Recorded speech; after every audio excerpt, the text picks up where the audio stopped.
right, we're on. We're on. I see our faces. That's us. Welcome back. We are here for literally the last episode of the last arc. And so just know if you're annoyed with our faces, we will be back. Um, so, but we're going to give this over to Michael real quick. But I really want to thank everybody that's watched these shows. I really want to thank, the Band of Blades. It's a Blades in the Dark variant type of RPG by Evil Hat. So make sure and check them out. Evil Hat Official on like Twitter or sorry X and all those good things. Go check them out because it's a really cool system that's been around for a minute now. It feels like, and it's really has some really good. You can do anything with it. It's a little edgier usually, but you can also make it kind of fun, like we are now. Well, there's a lot of death, but still, I mean, it's bugs. So, all right, guys, bugs are people too. All right, so let's get right into this. I'm going to give it over to you, Michael. It is all yours. All right. So, hello and welcome to World War Bug, the epic insect military saga that takes you through a massive conflict, one teeny tiny battle at a time. And this is episode 15, 3 of 3, uh, the series finale. There are no, unless we continue it somehow, there is no World War Bug after this. Um, so just want to thank my players, you guys here, as well as everybody else who has popped in over the many weeks we've been playing. Everybody who's joined in for like a special guest spot or popped in for an arc or so, uh, to make World War Bug possible. Um, I'll have to do a big thank you to everybody at the end as well, of course. But uh, got to make sure some gratitude to the players, the guy behind the scenes, people making the game, the audience at home, everything that makes World War Bug possible. All right, so with that, in our last game, the penultimate episode, the World War Bug ended. So we are in post World War Bug era. Uh, the Iron Kaiser has been defeated and deposed. Nessenheim paid a heavy price.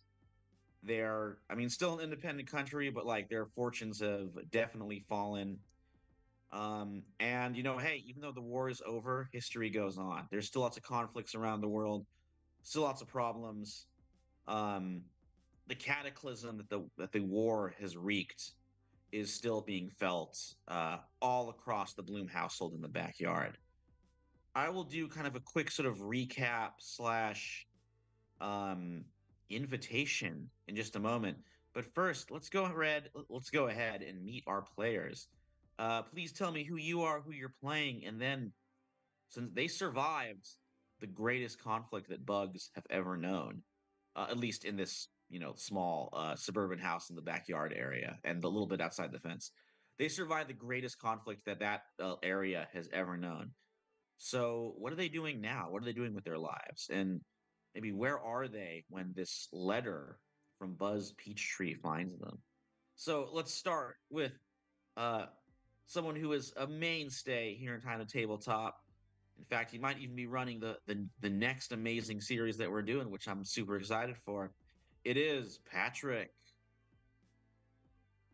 Hello, I am Patrick. I am playing Sergeant Ekdom Lucano, the Army Ant soldier, also the soldier playbook. Post, World War Bug. Uh, I think the call of battle still is still within him. I think he's hiring himself out to whichever conflict needs him most, and he feels very revolutionary at this time. Over in uh, over with the gnome the Gnome Land Homeland. Republican Army, the GRA. Mm-hmm. uh, Currently dealing with the Black and Tans. Ooh. Novaland is, of course, very similar to a certain small landmass next to a very imperialist island. Um, and it's based on a crumbling garden gnome that was like thrown into the backyard. A whole bunch of bugs have like settled there. It was, of course, taken over by Hillington sometime in the past, but they've never really stopped the fight to get free. Had a little uprising during the war, and it's kind of now broken down to this like nasty guerrilla warfare between the different sides, between Hillington, their security forces, and then the rebels in Gnome Land. So um, difficult fight ahead to be sure, and someday all of Gnome Land will be free. Well, let's hope. All right, passing it on. I'm letting my republicanism shine through there. All right, passing it on. Another Tiny Tabletop mainstay. Very happy to have him here. It is Nick. Hello, I'm Nick, and I'm once again playing Lance Corporal Max Flores, the bullet ant sniper. With the sniper playbook. And I think he's very similar to Ektom. He can't really take him out of the conflict, so to speak.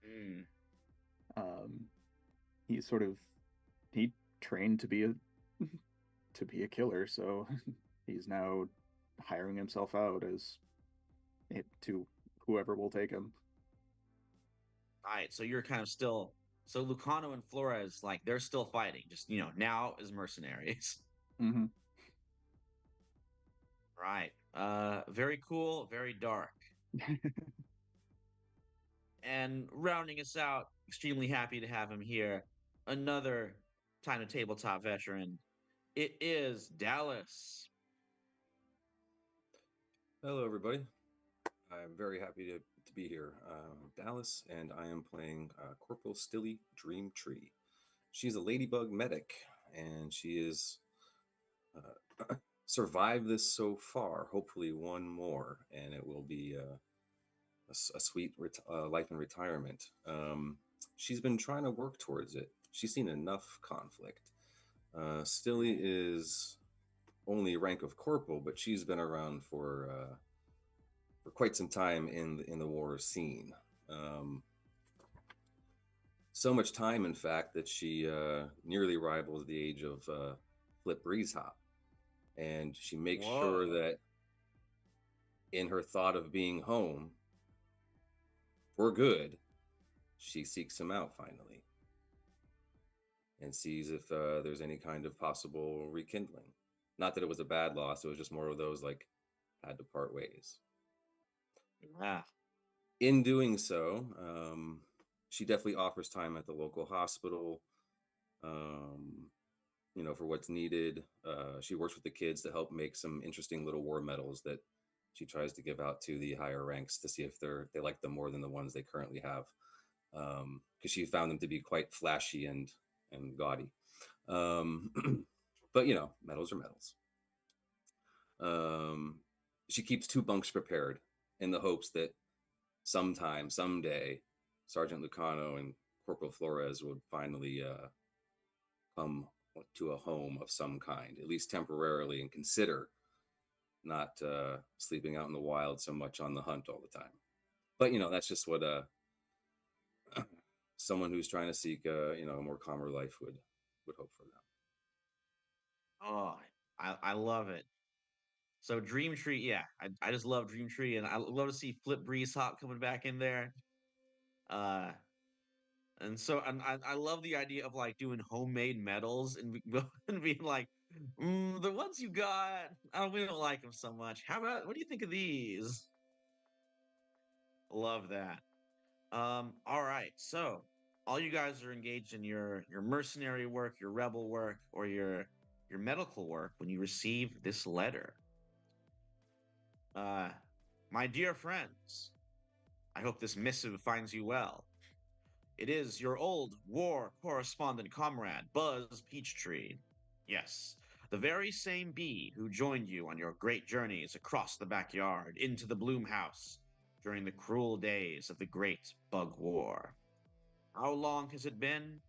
At least 3 weeks since the Fig Tree Treaty was signed and the Nessenheim Empire collapsed. Oh, it seems shorter than that, doesn't it, my friends? I trust you've kept busy. As for myself, I was enjoying the relatively peaceful life of a bee reporter at home.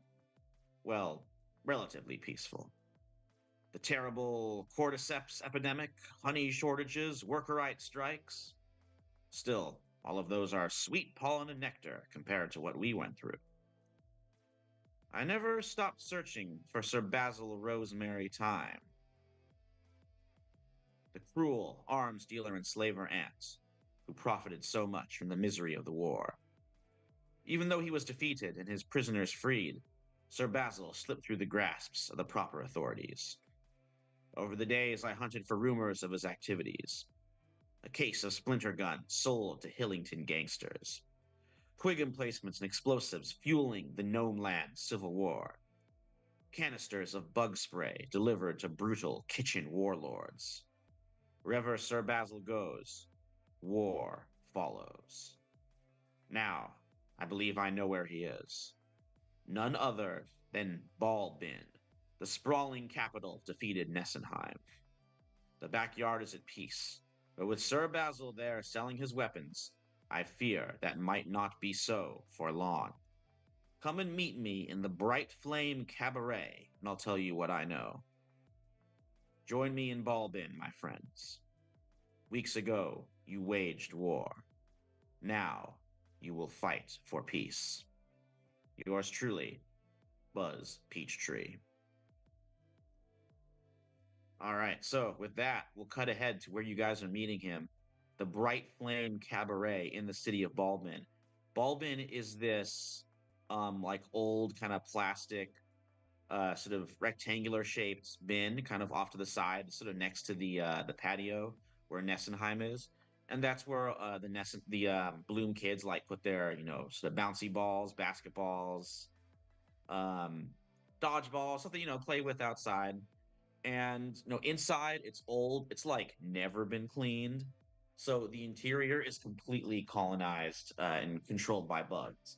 It's become this sprawling insect city, which is Balbin. And right now, like, after the war, things in Balbin are a little loose, a little free. Everyone's feeling a little wild, maybe just happy to be alive, maybe still of course traumatized from all the horrors that they went through. But in this sort of kooky neon insect metropolis, there's this whole world of like seedy dives and nightclubs and like dangerous sort of back alley tunnel equivalents, like between this old like half deflated basketball and this old baseball smushed together, where bug organized crime is flourishing. All you guys come together and you enter the Bright Flame Cabaret, which is located like inside a sort of smooshed soccer ball, kind of wedged into a shady corner of the ball bin. This place is like it's got what bugs crave.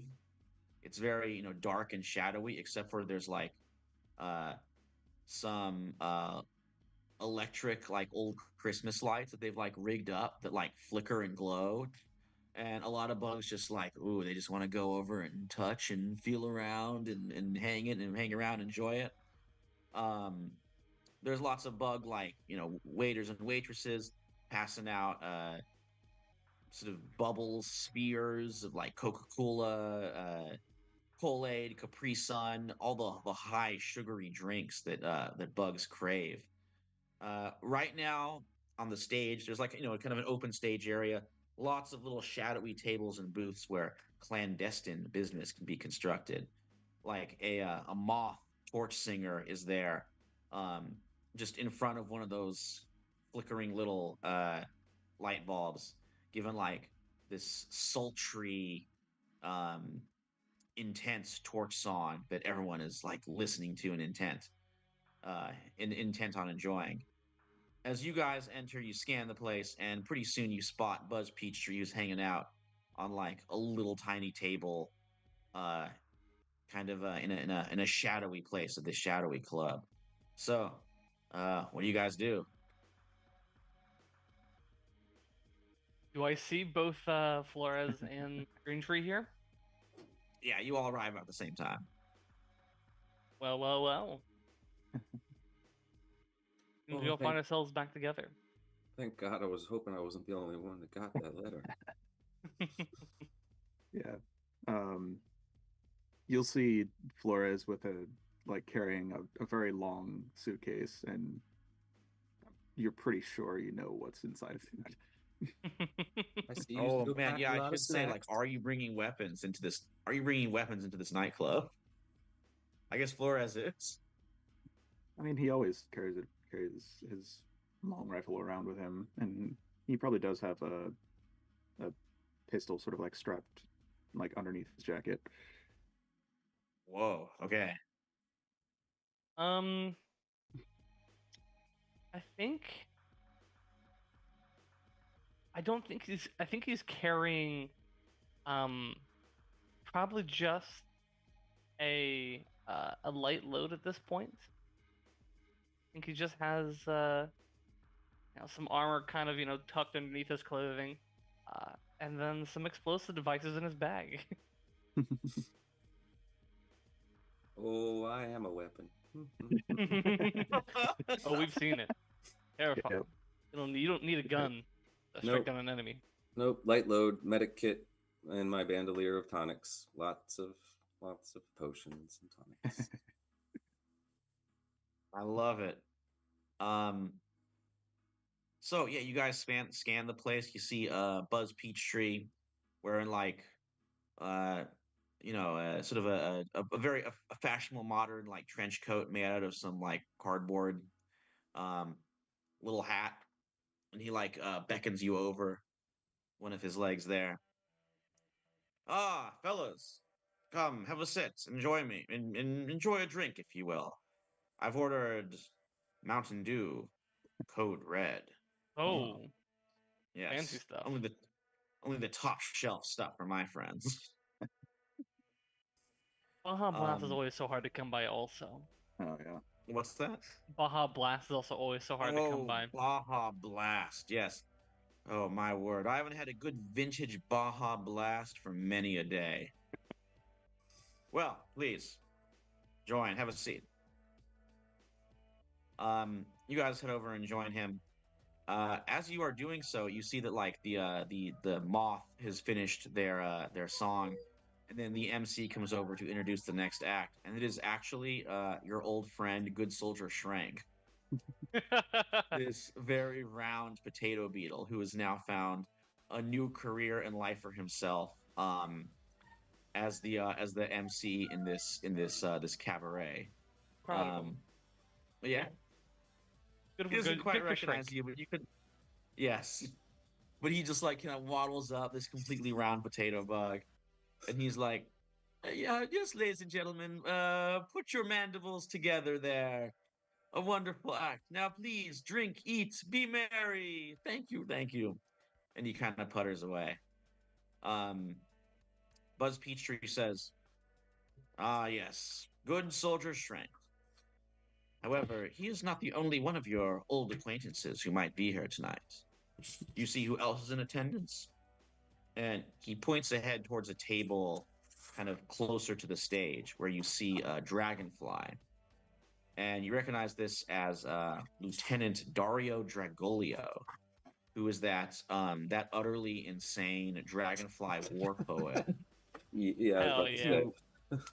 Yep, he somehow survived the war, and right now he is just like clapping his thin legs together as like some butterfly dancers go on and start spinning and flashing their wings about the stage.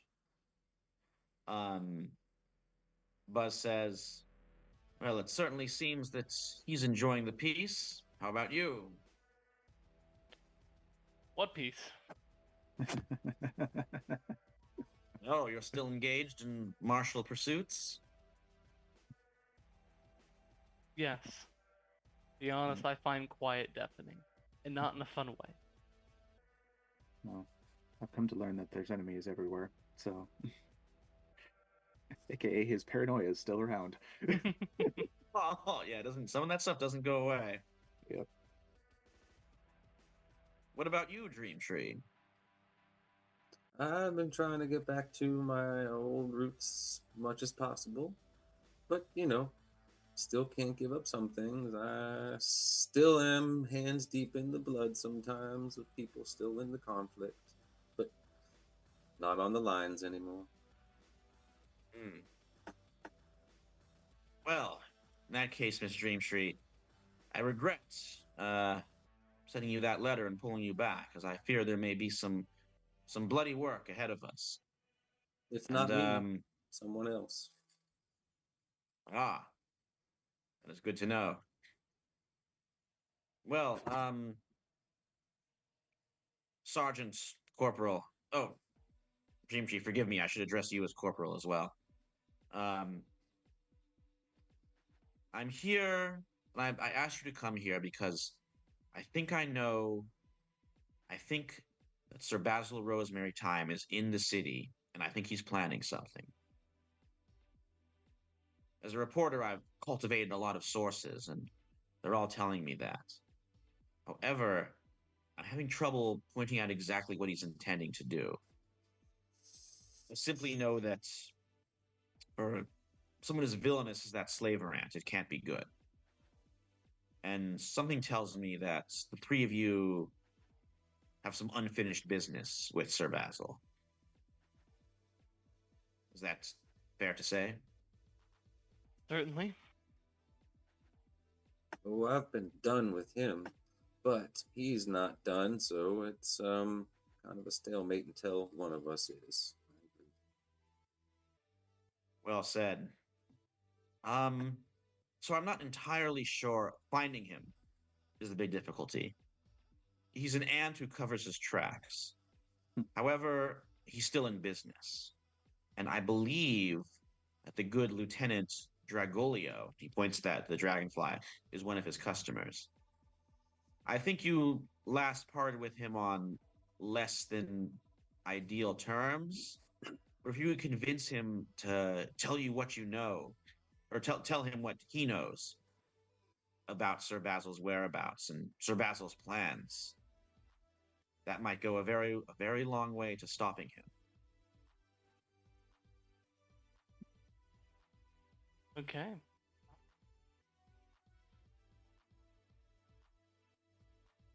Does who wants to go over and talk to him?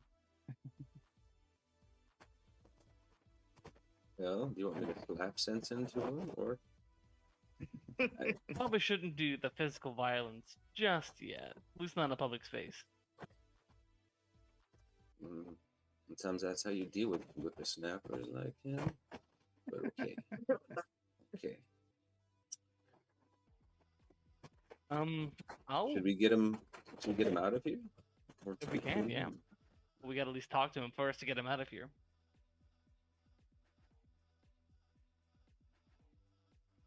Are there? I look towards Buzz. Does this establishment have like any private room? Ooh, that is a great Back room? question.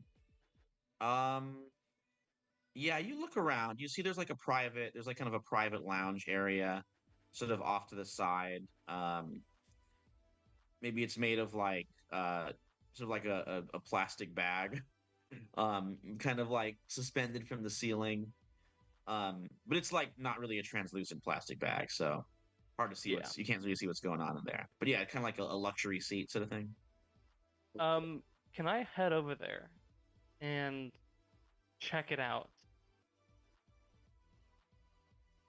Ooh, okay. So you're going into like the luxury box? Yeah, I'm gonna try to scout it out. Flores? Okay. I think this requires a roll. Like you go over, you pop in, you see it's got, a velvet rope, though it is a rope of like a Twizzlers. So set across the entrance. Yep. So it's been the velvet rope has been chewed up and eaten a little bit. Yeah, people It take is- little nibbles here and there. I get it. Yeah, it's Twizzlers. It is unoccupied right now. Okay. We're Okay. back to the group of that. I have an idea of how to get him over to you if you want to take him to the private room to chat. Sure. And I look at both of you and I hold out a hand and I go, I need a bullet. Don't be shy now. Just reaches sort of into his coat pocket. The biggest one you have. Oh, Whoa. he sort of like shifts over his suitcase, opens it up, and you see his long rifle as he sort of plucks a bullet from it. Okay. I go to the bar and I get a nice stiff martini, like a nice wide, rim one. And I drop the bullet in and I go over to talk to the dragonfly. Oh, brilliant. You just get this like delicious. I mean, maybe this is Baja Blast. Ooh, yeah. It's the good stuff. Bright blue. And you bring it over to Captain or Lieutenant Dragolio. You can see he is in uniform, though it's like looking a little bit flashier and like kookier and like with way more medals than it should. Than when you last saw him.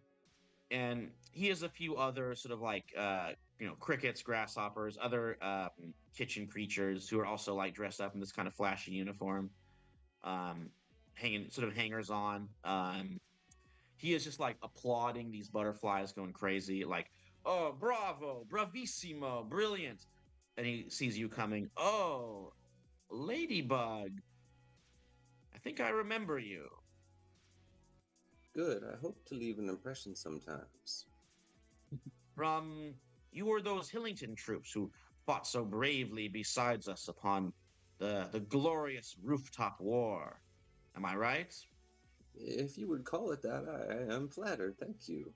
I wouldn't say I was and- half as brave as you. Oh, well said indeed. For who, but be not ashamed. For there are very few bugs who are even half, a fourth, nay, maybe an eighth or a ninth or a 12th or a smaller fraction as brave as me. Us 32nd. How about that? Oh yeah, most bugs are a 32nd as brave as me, for sure. I So thought so. what do you have there for that drink? I offer him this and I say, but some things just can't be talked about here. Enjoy the drink. Ooh, And I just all right. start like walking away towards the private room. Ooh, okay. You're gonna have to roll, but I'll give you an extra dice for the drink. Nice. This I think it could be sway. It could be consort as well. What do you think it would be? I would prefer consort, but I will roll what Okay, you think consort's is good. the best. Okay. Let's see. Ooh, 4, 3, 1, and 6. Ooh, the 6 does it. Yeah, he like motions to his soldiers there, like, "Excuse me, I will return shortly." And he follows Dream Tree up to the private box. All right, Lucano and Flores. Are you guys waiting for him? Oh, yeah.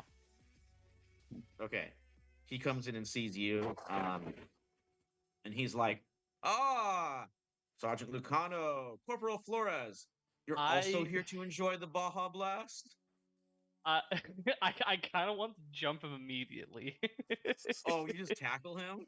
No, not tackle him. Just like as soon as he walks in, grab him and like, basically body him into the room,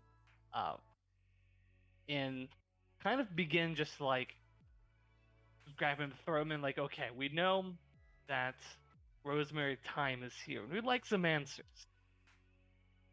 Ooh. I'm trying to do a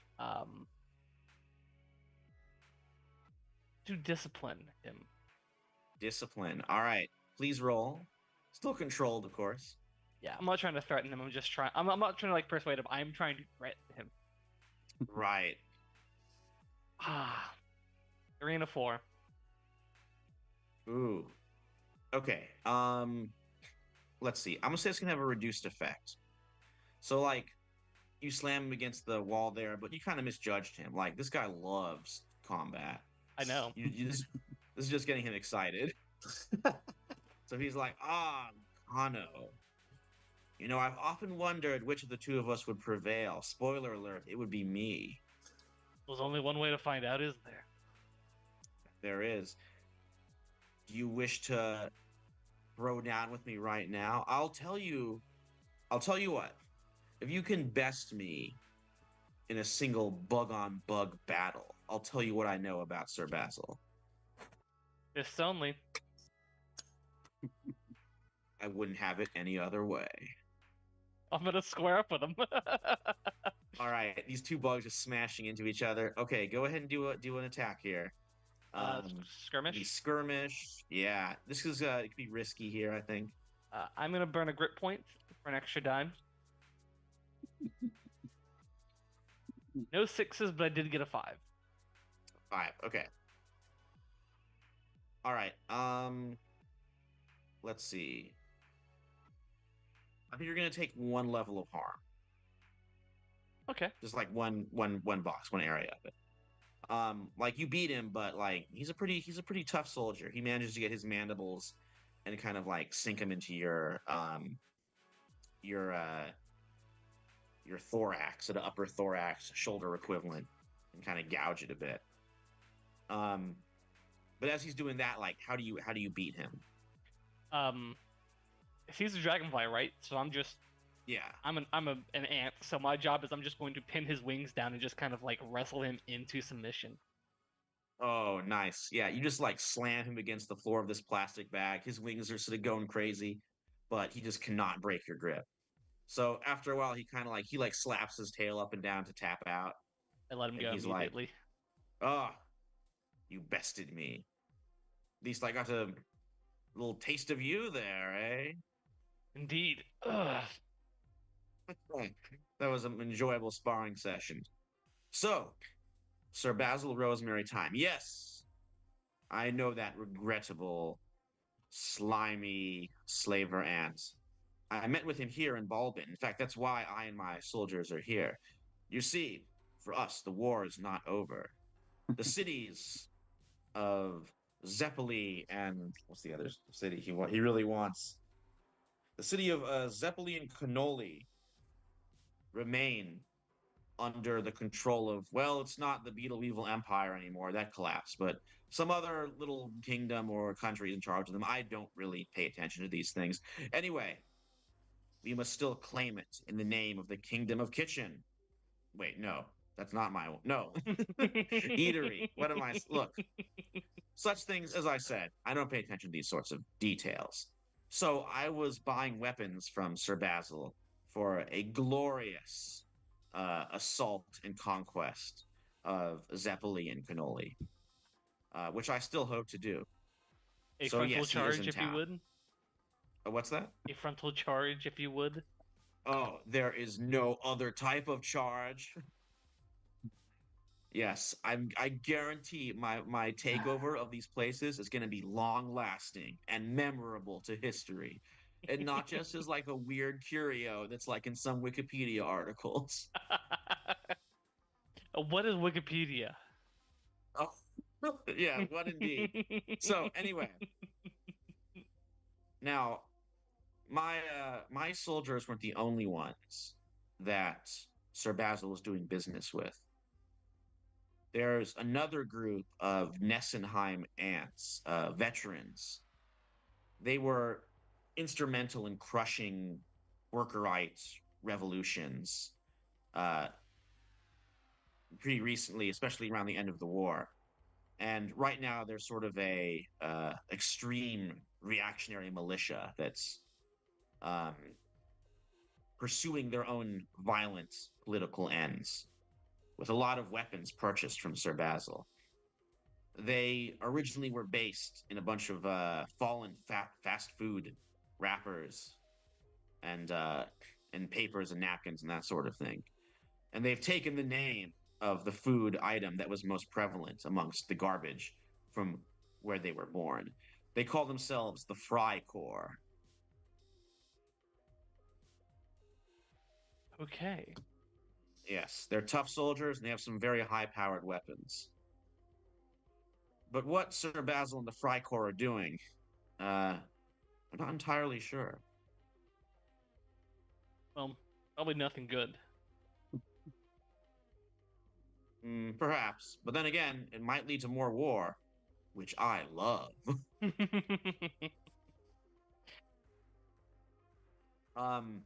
Flores, as Captain or Lieutenant Dragulio is talking about this, you look down like kind of through the slightly translucent section of the bag, and you see that some of these Frycorps have entered the area. You're not sure because like they're wearing civilian clothes, they're not wearing like uniforms or anything, but like they're wearing like dark construction paper, dark cardboard trench coats. They look like they're carrying weaponry. There's maybe like 4 or 5 of them, and they're kind of like shuffling in to the front in like a clump. And you're soldier enough that you know that they're in like combat, like military formation as they're going in. Okay. So yeah, as soon as I see it, I'm just um, like how many of them are there? I think there's about like 5 of them. Okay.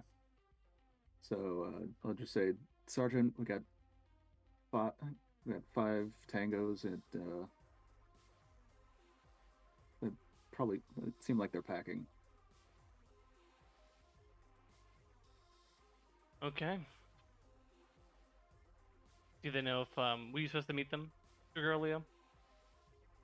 Bergoglio's like, no, they're not here for me. Look, I'm not particularly fans of the Frycorps, as in their ideology and my ideology is similar but distinct. I do like that they're violent.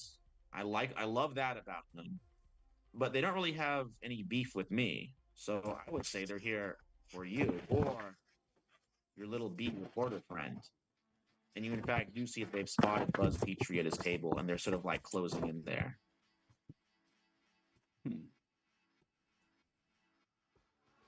Shall we go say hello to some new friends? Sure. You two mind doing this? I'm gonna go see about something. Sure. And I want to see if I can break away from the group and see if they came in any sort of like vehicle themselves. Ooh, excellent idea. I don't know if I'll make you roll for it because it's pretty clear. Yeah. Yeah, you pop outside and you see that they did indeed take a vehicle that's kind of like parked on the sort of the sidewalk that's forming like the splintered plastic floor of this ball bin. This vehicle, like it is a little like toy like car that is sold as a fun accompaniment to meals of a certain type that are aimed at kids by a popular fast food establishment that I'm not saying the name of because I don't want it associated with the Frycorps. Dapper meals. Yeah, got it. Mhm. Yeah. Is there a guard? In this vehicle, it looks like it is. They've armored it. It looks like there's like a driver and like probably a gunner as well. You do see like a mounted twig emplacement, like in this kind of armored sort of turret on the side. Can I try to rig my explosive charge underneath underneath it and set it on a timer for like 10 minutes from now? Absolutely. Okay, go ahead and do you can do wrecked, I think, for this. There's Or in you have fact another a idea, that's rig. Rig. Oh, you're right. What am I thinking? There's rig, Yes. Yeah. Yeah, please roll rig. For my other grid. For this one, that's in fact a 6. Hey. Amazing. You just like how do you stealthily rig this thing to blow? I sort of like stumble out and kind of just like bounce against the side like I'm drunk and kind of fall to the ground. And before I walk out, I see it. I step back in, set the timer, and then stumble out and do this, and then fall and stick it underneath there like I'm drunk, and just kind of pull myself back off the ground. Ooh. Yeah, you see like the driver, this like battle scarred, looks like a veteran ex-Nessenheim soldier now in the Frycorps. just like shouts at you like, "Drunk, move along." Fuck you, Nissenheim bastards.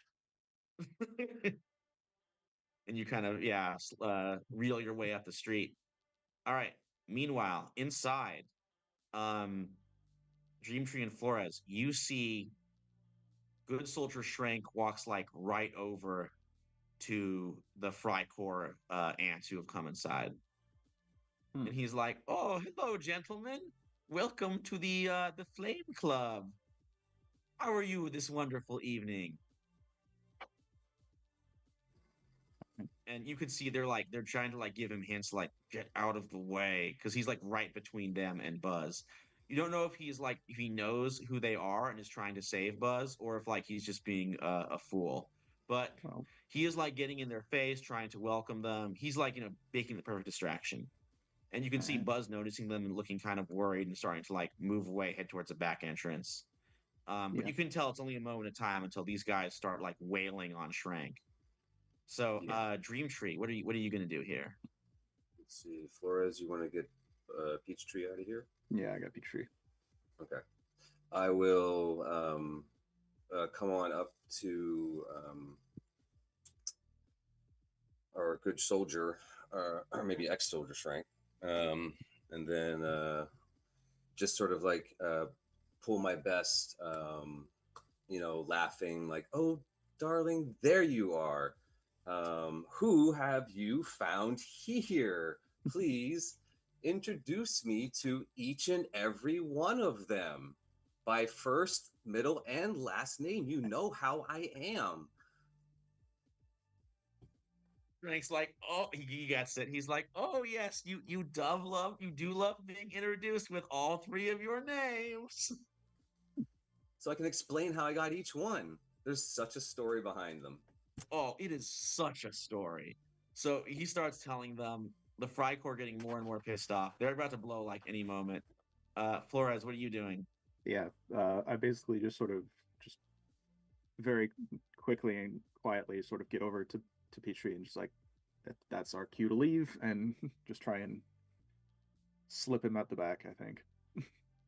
All right. Yeah, as he's going with you, he's like, "A good idea, but this may present an opportunity. If we can get one of them alone, or maybe, I'm not sure, pick their pockets, see if they have any papers on them, we might find out what their goal is, or at least where they're going next." Okay. Or we could try tailing them if as well. This is just, reporter's instinct. I know how to be a reporter, and I know how to dance, or waggle dance. Well, Sergeant has sort of split off and done his own little thing, which I think might be a little bit more louder than what you're thinking. So, well, see if you can get one of them in some shape to talk, if that's a possibility.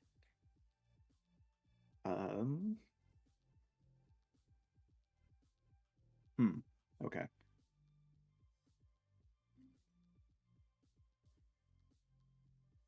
All right. So you're still bringing him out to the back? Yeah.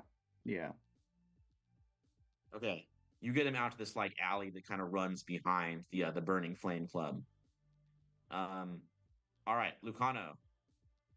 I think, has there been enough time for the bomb to go off? I set it for 10 minutes. I was kind of hoping to catch them as they're leaving. Ooh, Not like okay, good idea. to like get them like as like we can't find where they're going. They get back in their vehicle, and like if they're chasing us, then suddenly they explode. Wow. Okay. All right. I think at this point, Dreamtree, the Frycore is just like they see that Buzz Peachtree is gone. They're tired of dealing with you and with Shrank.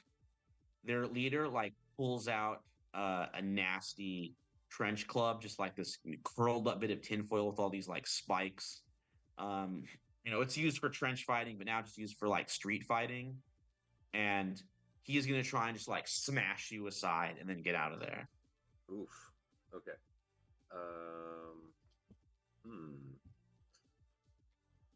don't know if there's a way I can get around that, but I would at least like to plead, like, no need for violence. We've done our introductions.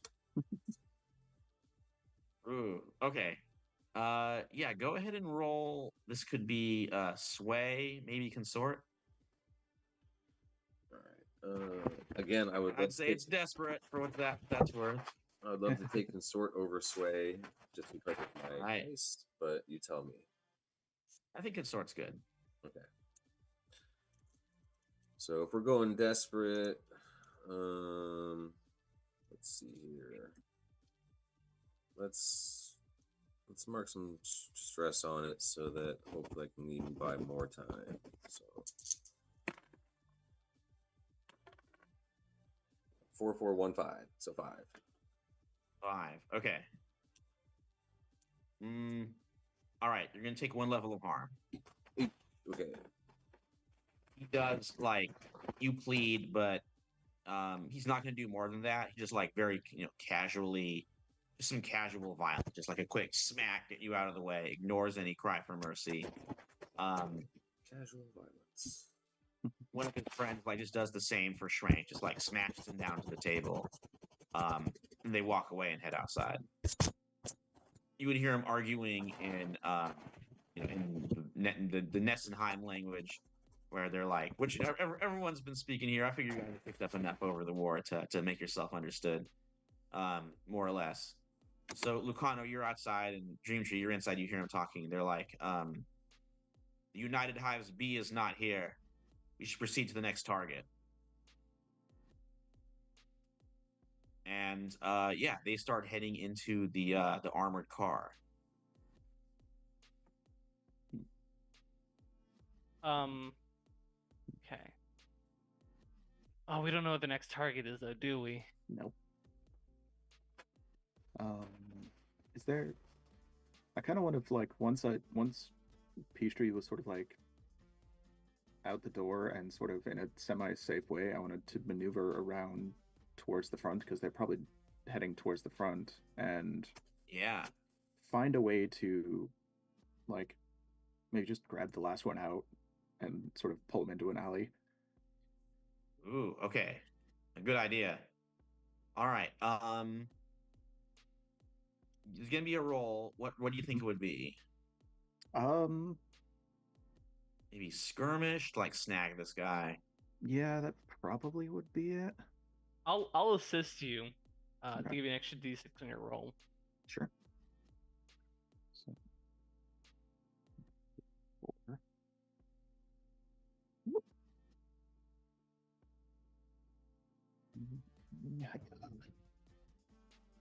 Okay, I did get a 6. Ooh, very good. Yeah, the rest of these guys like get out and they pop into the little rolling fast food meal toy. When they're so focused on the mission, they've cleared the area. They don't think there's any danger inside. And then Flores, you just like come out of the shadows, and you get the last one. How do you like grab him, and then what do you Yeah. do to him? So I basically just sort of like, as sort of like, what's the word? Very, very quickly, just sort of hand over mouth, just dragging him like over to this the nearest alley, and just sort of like flip him over onto the wall, and just like, hello, friend. We're gonna have a little chat. I'm going to Ooh, move all my right. hand, and you're not going to scream. As I sort of like put my pistol like on his thorax. Whoa, nice. You do see that he is armed. He has a like submachine splinter gun, Mhm. like under his coat. So one of those like rapid firing, like very very very like modern weapons that you guys saw at the end of the war. And he has like some grenades on him as well. So he's pretty heavily armed. Mhm. So as I sort of very, very quickly, very deftly move my hand from his mouth's gun still on him, grab his gun and sort of take it away from him, unstrap it. Just nasty stuff. Now, where's your next target? Ooh. He like clicks his mandibles, and he's like, "Are you with the Workerites? Workerites scum. I'm with I whoever am a pays me soldier good. of Ness." What do you say? I'm with whoever pays me good. And right now, I need information from you, and if you don't give it to me, your little soldier of Nessenheim shtick is going to be moot when you're dead on the floor. Whoa. All right. So for that threat, you're gonna have to do a roll here. Sure. Maybe discipline as you're like trying to scare him. I'll try it. If I wasn't so threatening. Yeah, I'm definitely gonna have to push myself for this because I have nothing in discipline. Okay, you could do a devil's bargain as well. Um, You have that wonderful choice. yeah. Let's see. Well, I don't think I can push myself and do the devil's bargain, so Yeah. So you gotta make a choice. I can offer you one if you yeah. if you'd like. Let's hear what you have to offer, and we'll go from there. Right. He will tell you what you want to know, but then he will slip away and escape afterwards. Okay. Not the worst thing, but so I think, yeah, it could be worse. I can always pop All it right, you later. take that extra die. Yeah. So with Okay, my go for one it. singular die. Yeah, 3. For 3. Okay, I think we're still in. Right. I'm gonna say we're still in risky. Okay. So yeah, he's the devil's bargain will come to pass. Okay. So like he sees you're serious, and then he's like, it's a fly, some messenger fly, street trash. Her name is Anna and Dreamtree, and I think Lucano remembers her too. You remember when she was a little adorable maggot baby that you saved as a refugee in the kitchen. He says she's a fly messenger girl. She lives in the playset, which you guys know is this kind of like slum on the outskirts of Valman. Um, and he's like, she knows too much, so she's got to go. And soon enough, so will you. And with that, he's able to like slip away. He like um sort of squirms his way down and like breaks your handhold, and then Mhm. starts like booking it and running down the alley. Oh, darn. All right, so I'll quickly find the others and relay the information, uh, as well as the fact that my capture has escaped. That's fine. They're not gonna get very far anyways. They in that wagon of theirs. Oh yeah, Lucano, I think it's been long enough by Oh now. yeah, absolutely. Yes. Yeah, you guys hear just like way further down the street, big explosion, a lot of screams. And you see this like fire and smoke as the armored car, like the wreck of it, sort of careens down the road for a little bit, crashes and just tumbles over. Just big fire and smoke pouring out of it. We should go. Yeah, you seem to be a lot louder than you were before. What do you mean? Well, I remember you weren't as loud at the end of the war. You were starting there, but it seems in the time you've gotten a little bit more loud. Can I have the submachine gun? Since I don't have a weapon beyond what I just used. Sure. I'll take it and I'll just kind of check it, make sure it's loaded. The wall was pretty loud; you couldn't hear me over it. That's fair. Oh yeah, it's got a full magazine there. So we need to find There's some Anna then. grenades as well if you want to snag those. Oh yeah. Can't Okay, turn down okay. grenades. No, of course not. Oh, I feel like I should note that um when I grabbed the bullet from the suitcase for Dreamtree, you would have seen a lot more notches in his long rifle, and his long rifle is like not his old one, it's a newer one. So Oh man. So Flores has been busy. Yeah. We had to get a new gun because we ran out of space. It was all so it was endless notches. Well, Wow. he felt like he needed to upgrade, so he probably got like a long rifle, Oh, that is a true. more modern. So Yeah, the more recent model yeah. of Sniper Splinter. Hmm. All right, let's go All find right, Anya then. so okay, so with like now you're all armed up. Buzz kind of buzzes around, and joins you, and he's like, "Oh, you guys don't play it quiet, do you?" We never did. True enough. So I heard that the playset was mentioned, and a messenger fly named Anna. Hmm. That's the one. Yeah, All right, shall we? let's go. Yep. Okay, so with that, you guys head sort of to the outskirts of Baldwin. There's like kind of a little gap in like this big rectangular sort of plastic ball bin like leads outside, and like right there on the edge of the patio is where playset is, which is this like busted up old like action figure uh playset of some kind. Like maybe it was like a big old giant airship or like a military fort or something. But like, look, it was bought by the Bloom kid like when he was way younger. He's outgrown it. Um, he's playing Minecraft. He's totally forgotten about this thing. So it is just like crumbling, covered in dust, and bugs have taken it over and turned it into sort of like a very crowded kind of tenement or slum. There's like lots of narrow alleys and byways between these like big sort of plastic towers that form the playset where lots and lots of bugs of different kinds are all packed together and live. Um, so like this is in kind of in a poorer, more clustered area. Um, a lot of people like know each other.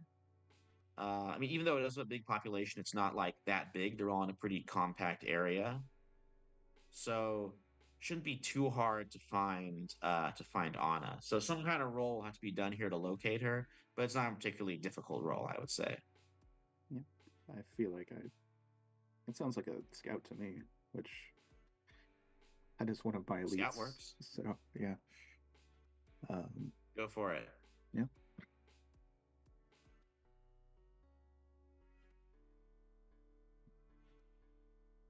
Oh, that's outside of the thing. All right, it's a 5. That was pretty good. I will say the downside is that it takes more time than it's good for you. Like something bad is going to happen. Like there's only a matter of time to find Sir Basil before he does it or before he escapes, and you spend more time than you should. So, like it takes minutes when it should have taken seconds. Mm-hmm. And right now, like it's getting on. It's it's in the early evening. It's getting like further and further into darkness. But pretty soon you find Anna. Flores, you spot her first. She is this like little fly who is kind of buzzing down one of these alleys, and she's like her job is a messenger. So she is like a satchel slung over her shoulder, and like some good like traveling clothes, good clothes are moving around, and you just spot her kind of like zooming down the street ahead of you. Mm-hmm. Um, I feel like since she would recognize us, so I feel like that I would just sort of whistle and sort of signal over for her to come over here. Ooh, okay. So she spots you and like turns around expertly because Fly's got some. They have some cool little like these little doohickeys like kind of below their wings, let them like expertly steer. So she uses those to like spin around, flies over, and lands like right in front of you guys. And Dream Tree, she like spots. Her eyes go like right to you. Hey there, how you doing, darling? And she's like, Corporal Dream Tree. Well, there's Wanted to no see you again for so long. necessities for the ranks right here now.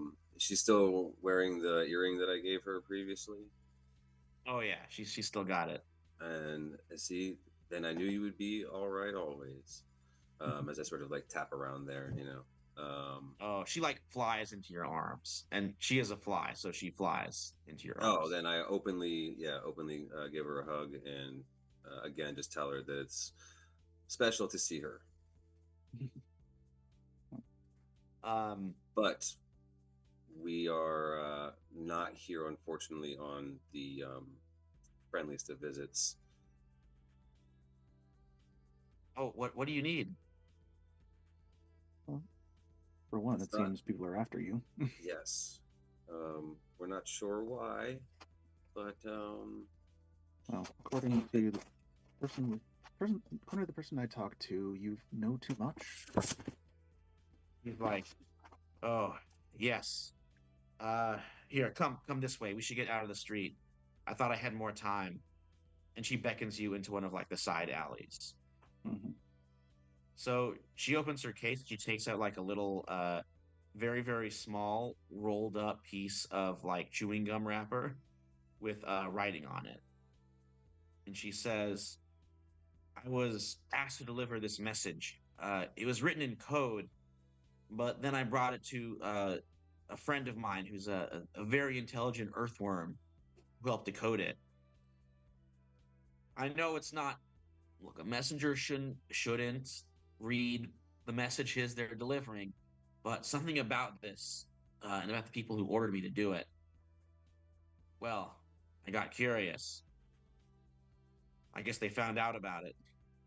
Um, and the message, it's quite threatening. I'm considering going to the police, but in Balbin, those police are next to useless, and there's a lot of sympathizers with the Freikorps who are on the force. So I didn't know what to do. But if you're here, maybe you can help. What's the message saying? Um, she brings it out. She kind of reads the translation. You see, uh, it's a command for like a bunch of different Freikorps units to launch an attack. That's gonna happen like tonight, like in a couple of minutes. Um, you realize that like it's like bring all your forces, and it says to the ceremony. Um, I will come with my own. Together, we will start a new era of glory for Nessenheim. Um, Before, like there's a lot of stuff like before you were stabbed in the back, you were betrayed by your generals and your leaders. You were betrayed by the common people. Now is the chance to prove to them that victory can be yours. Destroy your enemies, bring glory back to Nessenheim.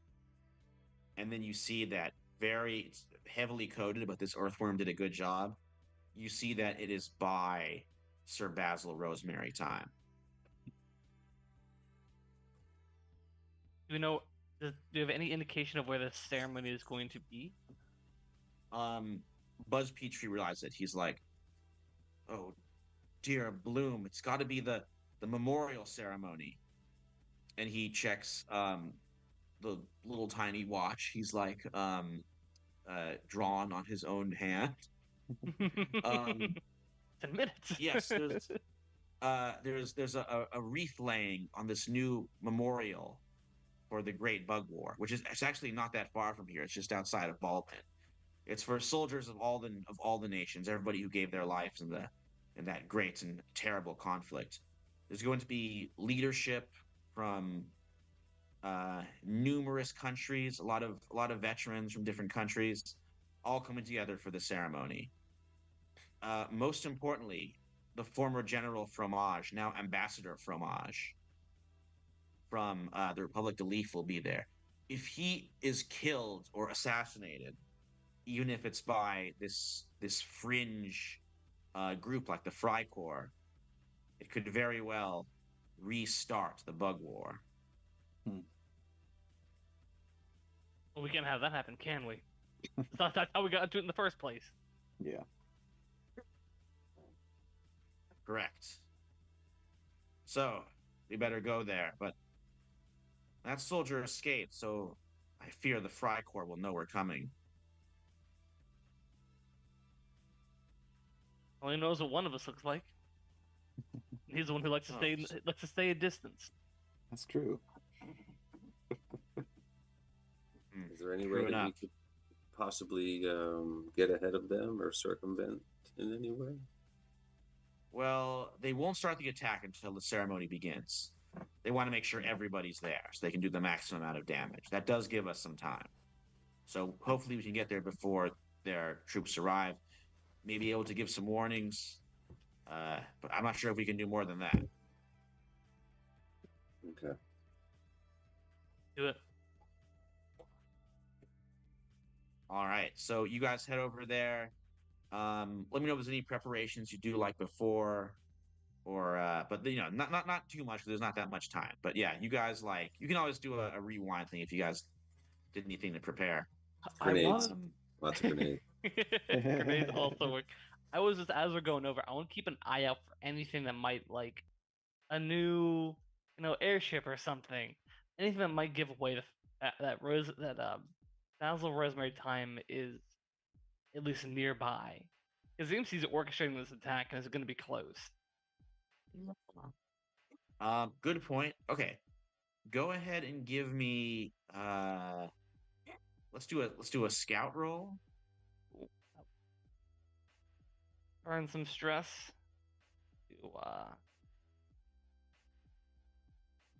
Myself an extra die there. I only have one. Double fives. Okay. There's not many clues to him, but you do see as you're going, you pass by a couple of silk moths that are just relaxing and resting on their stoop, and you hear him talking "Oh man, huge order of silk just came in for you had to just finished shipping that out. Oh boy, it took our little cocoon babies. They were cranking out that silk like nothing. They're gonna be exhausted by the time they finally turn into moths.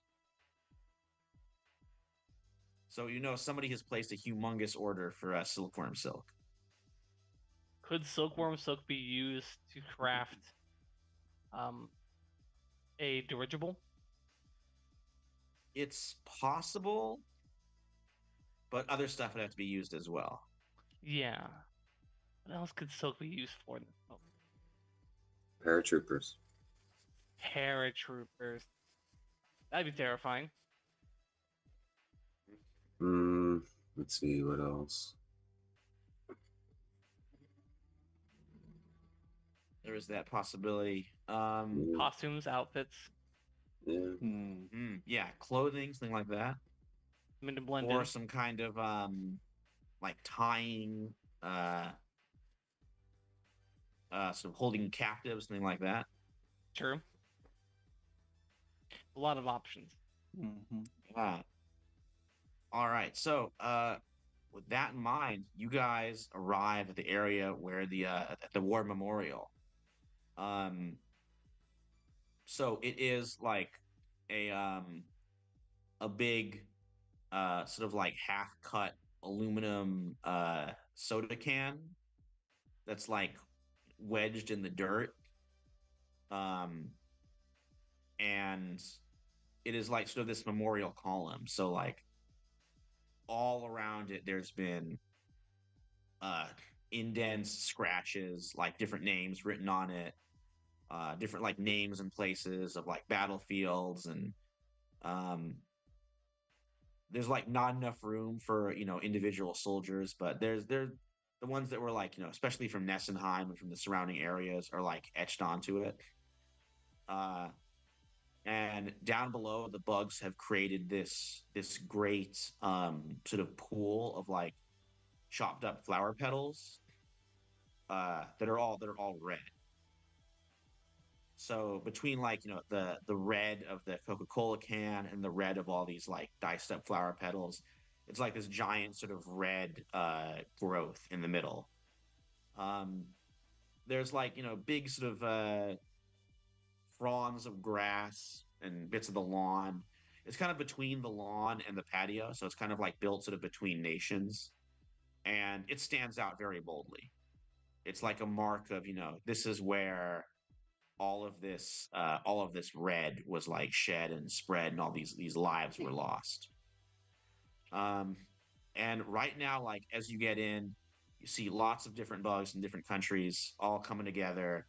Uh, they're like sort of laying wreaths out. You see Ambassador Fromage. He's going to like give some remarks. So he's like moving up to a podium. But looking around, you guys spot a lot of familiar faces. Some of your like former comrades in arms who are joining you now. Um, you see like Oakley of the Sandbox is there. Who he's no longer wearing like the desert dress of a pill bug, but like he's also in civilian clothes, like he's mustered out by now, but he's wearing like a fancy little suit. Um, Also like Lieutenant Alfredo, who fought with you in an eatery. Um, Flora Concrete, who was like the female soldier of Hillington, who became like a hero in the flower beds. And Spider Riley, that like sneaky spider spy who helped you out so much. General Jacob Vermillion is there as well, who led like the playground and swing Army Corps soldiers on a few different fronts, but especially when you were like landing on the shores of the swimming pool. Like he is there. Selena Sky, that mantis, who was helping you with like her Thornlander regiment, like very, very early in the war when you had the great backyard offensive. Um, you see there's lots of like Nessenheim troops, kitchen troops, all of them. Some are still in uniform, some are in civilian clothes, but they're all sort of like some of them with their families, but they're all kind of like somberly watching the ceremony going on. So, what do you guys do?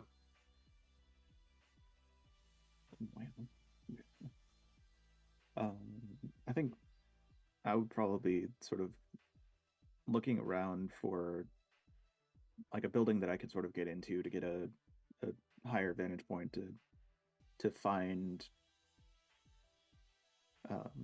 sort of who might be out of the ordinary and all of that. Ooh, excellent. Okay. Go ahead and give me a scout roll. Sure. Or do you want to be focused more on like finding a good sniper position, or more about like looking for Frycore?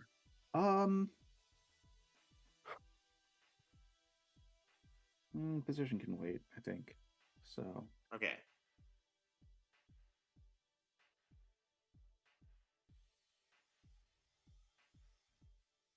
crit. 2 6s, a 1 and a 3. Nice. Incredible. Okay. Not only do you find the Frycore, you also find a great sniper spot. Let me see. There is like I'm trying to think of a cool a cool bit of landscaping here in the backyard. There's a sprinkler head that is like, over the years it's kind of like wedged in an angle, so it's not as like straight up. And like as sort of at the beginning of the war, when Mr. Bloom he like left the sprinklers on accidentally and like totally soaked everything. He's like, oh, I'm not doing that again. I'm turning the sprinklers off. So he, instead of like the auto set, he just like left them on off mode.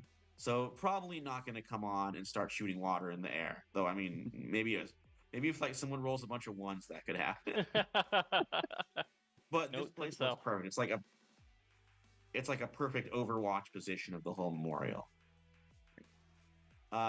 You head up there, and you see like everybody there getting ready for the ceremony, and then you see like kind of coming out of like a crack in the pavement, a growing bunch of like Frycore troops, and they are in uniform this time. They've got like this like steel like battle gray a lot of it looks like cast off like Nessenheim soldier uniforms that have been like reworked a bit, mixed with like civilian clothes. But they have very high powered weapons thanks to Sir Basil. They've got a bunch of like guys with splinter guns, with splinter submachine guns, splinter rifles, and some of those armored cars as well.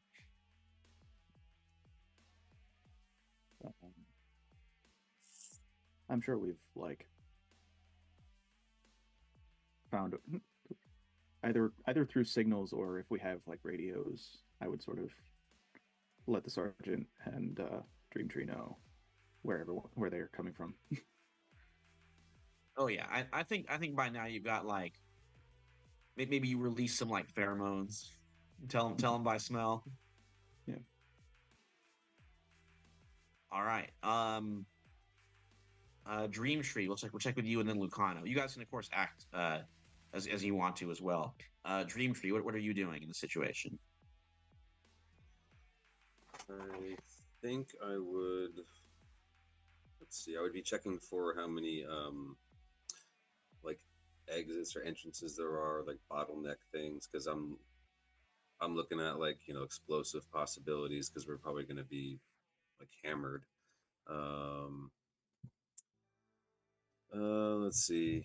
Beyond that, also anything that might be like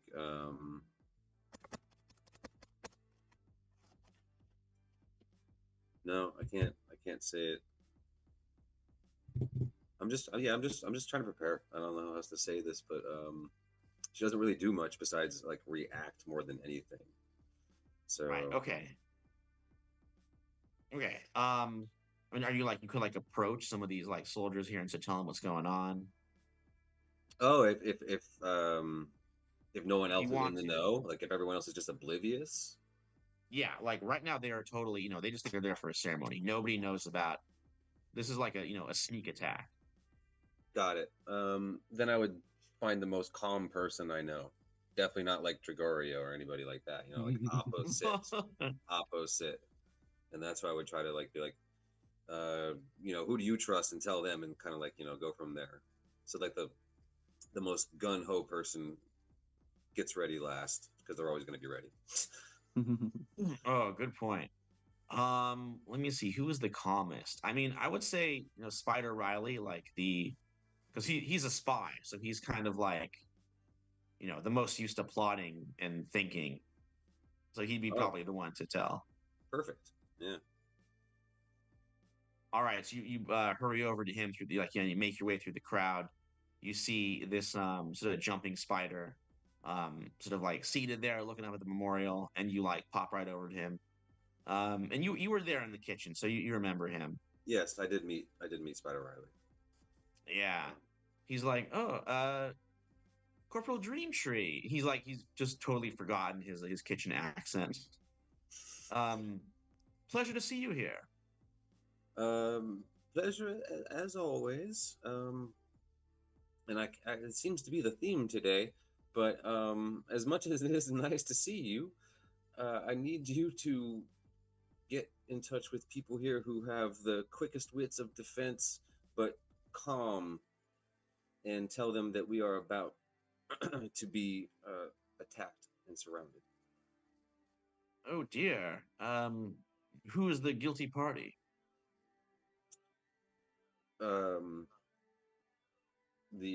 Sorry, please tell me. I didn't write that. Oh, it's the Fry Corps. Fry You can also, Corps. Sir Basil as well. Okay, yeah, Frycore and I believe Sir Basil. Ah, well, I'm well aware of the Fry Corps, some nasty customers. I'll go ahead and spread the word. Um, some of these chaps may have brought their weapons with them, but there's supposed to be like an honor guard, but I'm not sure how much firepower we can supply, but I'll do what I can. Quick thinking, that's the most important. Very, very true. So he goes around and starts spreading the word. Flora, at this point, you see, like, as you know, General Fromage is like giving his speech. Like, you see some of the Freikorps, like, soldiers start like moving out. Lucano, what do you do? Um, does it look like there is at least like a commanding officer of this group that's moving forward? Oh, like someone who's leading the Frycorps? Yeah. Yeah, I would say so. He's not like, but like, this is like a modern force. They're not quite leading from the front. You can tell, like, it looks like, I mean, thanks to Flores kind of signaling, you can see there's like some, elite, gaunt, like veteran Nessenheim officer who was like kind of further in the back, like calling the shots. I'm gonna approach the group. Of all the of like the whole which Frycorps, group? the Frycorps group. Okay, so you just like walk over to this like cluster of armed soldier ants heading your way. Soldiers, stand down.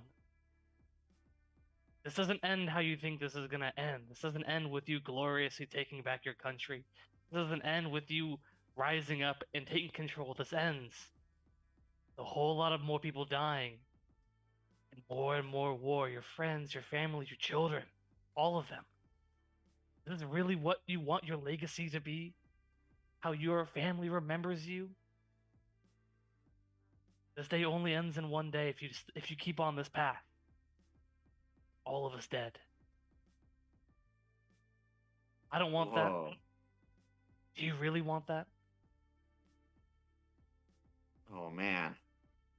Okay, so this amazing heartfelt speech. It's gonna require a roll. I think I know this is probably a sway, but I'm trying to approach this as like a commander. Trying to approach this as a leader, trying to marshal the troops. Definitely. Yeah, I would say it's a marshal. Okay. I will right. take the stress because I know that if this goes bad, I am right in front. Okay, you I'm can do the devil's first to get bargain too shot. if you I mean that would be the devil's bargain if you want it. Yeah, honestly, yeah, I'll take the devil's bargain. Okay, I mean it's pretty obvious what'll happen if it doesn't work. Like they'll open fire on you. I know. The 5. My highest roll. Everything else was a 3 or lower. Oh, brutal. Okay. You do it, but there's a consequence. Okay.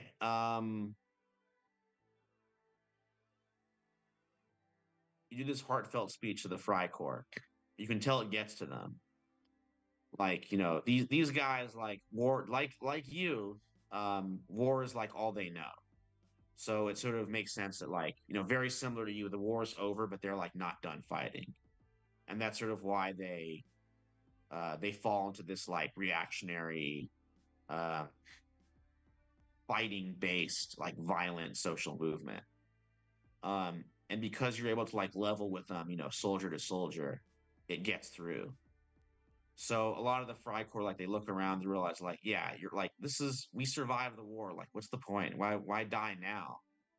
Um, and they start like, tossing down their guns and like just moving back and forgetting about this attack. Um, you can see the officer like further back in the patio, like, shouting, yelling at them. They just like kind of ignore him, but he is still there and still angry. Um, Lucano, as you're like, sort of coming down from this, from like facing death, a splinter rifle thunders and blasts you in like the back. How much harm do you currently have? I currently have 1 point of harm. All right. This is gonna move you to 2, so you're gonna take 2 more. Okay. Can I doctor that? You can when we get to your turn. Gotcha. Oh no, do we freeze? No? Did we? Maybe Michaels did.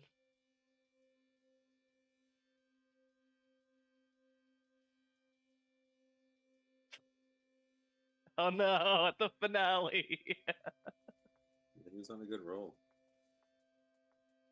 So close.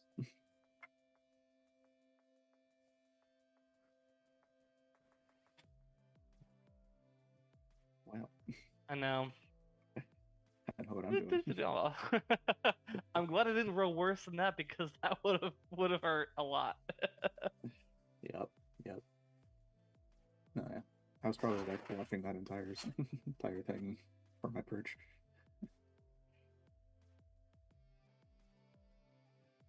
Okay. All right. The most dramatic moment. I know. Right. Bang! Just And, shot like, in the back. I know. In the last half hour of the game. All right. Let's hope it holds up. So, Dream Tree. I just heard you said you wanted to heal. You totally can. Just gotta wait for your turn there. Gotcha. I'll have Flores go and then you. So it's coming right up. Mhm. Lucano, you are like dropped down and like dropped onto the soil there. As the shot like rings out, you hear like cries of panic coming from the crowd. But Spider Riley has like spread the word, so he's like gathering everybody together in like a defensive position, sort of like around the soda can with like people's families and like their pupa and larva sort of further back protected. Flores. Yep. You see the sniper who fired on Lucano. Mhm. He is perched like there is like a shrub, like a small bush, sort of overlooking this whole area, and the sniper shot came from like between the leaves. So you can sort of make out like the glint of a scope amongst the shadows there, but not much else. Okay.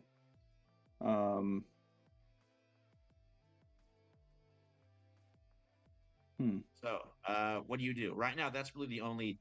I mean, I guess the Frycorps officer is still there. He's pretty pissed off, but that's really the major threat right now is this kind of hidden sniper in the brush. Yeah. I sort of wait a second to see if he maneuvers to a different position or if he stays. If he stays, I sort of from the glint, I sort of like reposition where my shot's going to go, knowing where the body would be lying there. Nice. Okay. So you're gonna take a shot at him? Yes. Either All way, right. I take a shot. If Go for it. Yeah. I mean, it's shoot. Unless you have some other thing, but I think shoot's the most obvious one. Yeah. I'm going to use one of my uses of aim to increase the effect of this shot. That's not in the thing, which is too bad because that was a 6. But inside, it's a 5. 5. Okay. I mean, we're in desperate. Okay. With a 5, there's a consequence. I'm gonna say a serious complication. Okay. You fire. Excuse me. You see like the glint vanish, like the trees or the leaves like rustle. You think you got him, but you're not totally sure. But there's like something else like in the brush, like rustling around. But you're Okay. not quite sure what's going on with it or what's in there. Right now, there's like no attack coming. Everyone's gathered together. Everyone's kind of holding their breath. Dream Tree, what are you doing? I am going to spend a use of Doc on Lucano so that he can ignore that harm that was just done. All of it or just some of it? You ignore all wound penalties for a scene.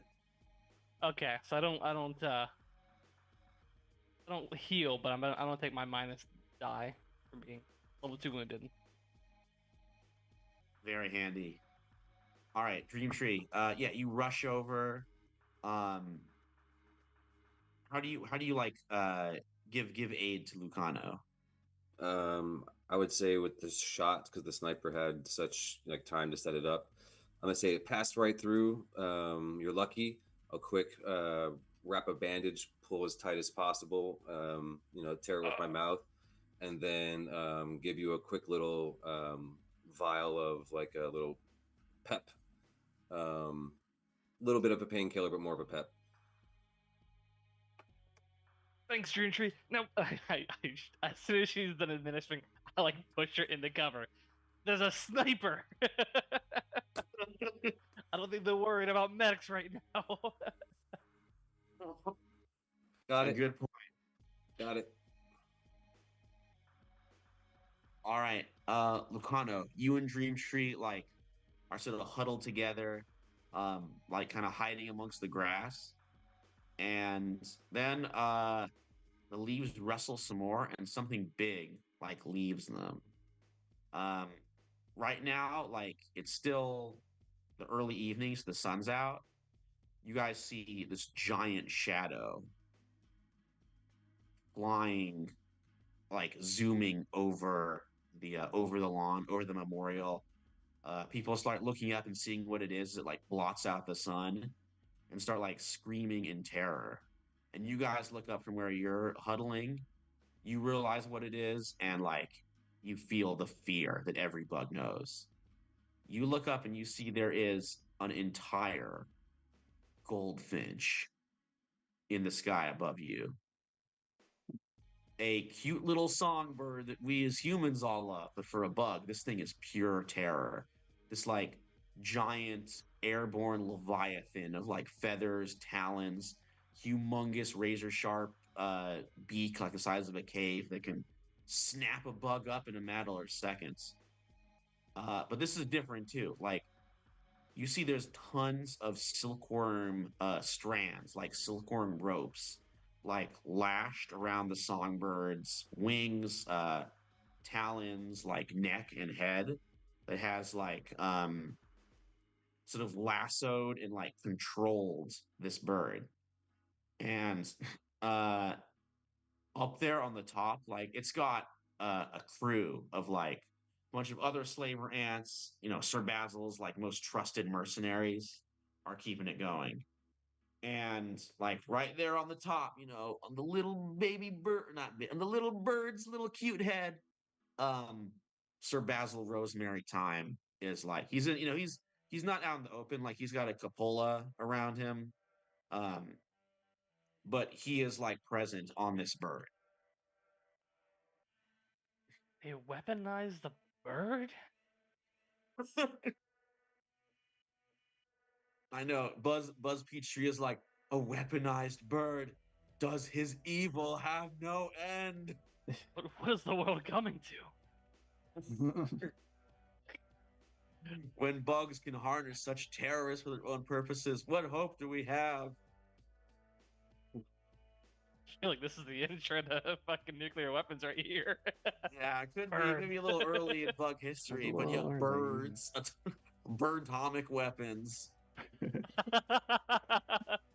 Or I don't know, the atomic bird. All right. So this. Okay, go ahead. I didn't even fight a bird at this level. Well, you gotta think of it fast, my friend, because the bird is like diving with talons outstretched. Like, Sir Basil looks like you guys have been a thorn in his side for too long. He's taking you out. I'm gonna hop into a one of the armored cars that has the machine gun nest turret in it, and I'm just going to try to shoot the bird in the eye. Ooh, a good plan. Okay. Yeah, go ahead and roll shoot, I think. Unless you have another idea. Nope, that's exactly what I was going for. Okay. I will burn some stress here, in this moment to get an extra die. No devil's bargain right now. All right.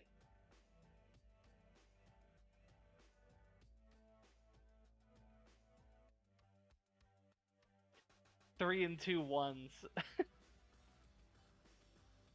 Well, no devil's bargain needed because the bad times are coming for you. I know. All right. I'm gonna put you in a super dangerous position. I think here's what happens.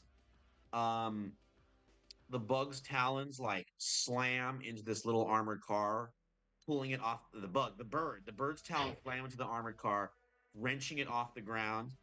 As it pulls up, bringing you into the sky with it, the heavy twig emplacement falls out. Also, your subgun like falls out of your coat, like the strap just like slips over your arm. It lands somewhere in the car, and like you're not sure where it is. Um, so right now you are like in the car, you're in the top of it where the turret is. The bird lifts up and like flies you skyward, getting to a part where like if it lets go of this car and you're in it, you are definitely dead. But you're coming along for the ride. All right. That was Lucano. Let's check in with Flores. Okay. Um. So I have no idea that the. Do I have any idea if the sniper is still around, or if? Ooh, that's a good question. I think you think that he was like on this bird. Like you do see other like snipers and other like soldiers who are like, in sort of this kind of like rigged up what's the word? Like palanquin on the back of the goldfinch. Okay. So you probably took him out, but there are like other like rifle bugs up there. Gotcha. Now the question is, would he go after?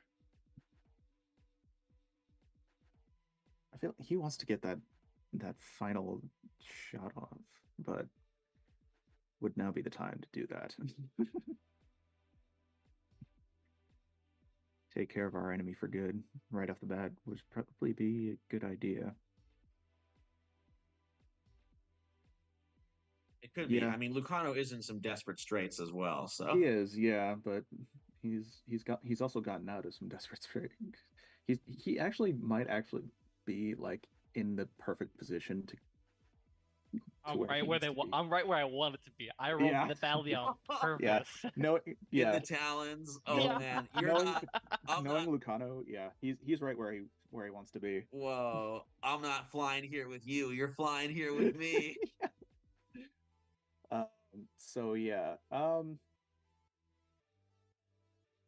it's probably a good distance away too. So, um, It's sort of like doing like swoop down, pick up the armored car, and now it's kind of like gaining some height. So the bird is gonna like, bring it around, make another pass. You think what it might do is drop the armored car like into the memorial, like using it as a projectile before like sweeping down into the strafe and do even more damage. gotcha. Okay. Um,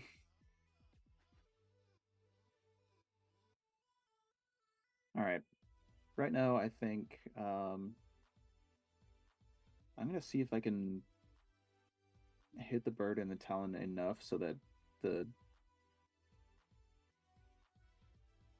basically I'm going to wait for the sergeant to get out of the car and onto the bird before shooting the bird's foot and to see if I can get him to drop it early. Ooh, good idea. Okay, go ahead and do a shoot roll. Okay. Um, I will. I don't think I need to do a sharpshooter just yet. But I will use an aim, and I will do some stress. Okay.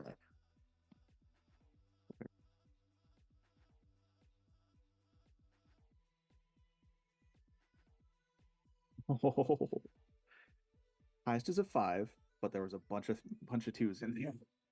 Oh man. Well, good job to hit the twos. All right, we're definitely in desperate here. I do. There's a consequence. Ooh, okay. I'm gonna say it drops the armored car. The problem is it drops it like on you. Okay. Yeah. How much harm do you have so far? Uh, I'm good. I haven't been hit yet. All right, you're gonna take I think one full level of harm. Okay. Or one. Yeah, just one harm. As like, it mostly misses, but like a good amount of the car like smashes on your leg and like busts up your leg pretty bad. Um Worse than that, it drops you off of the sprinkler. and you like plop down and land in the dirt, kind of close to where Dream Tree is. Okay. The good news though is that because of your shot, first of all, the armored car does not hit the memorial. The bird is swooping even lower now, like your shot, like you hear it as your bullet like rips into its leg. The goldfinch lets out this like terrifying, ear splitting shriek, which to us would just be like, oh, what a delightful little song of the birds, as we would hear. But for you, for the bugs, it's like terrifying. Um, and right now it's like flying like pretty low to the ground, kind of like zooming in. It's still heading towards the memorial though. Okay, Dream Tree, what are you doing?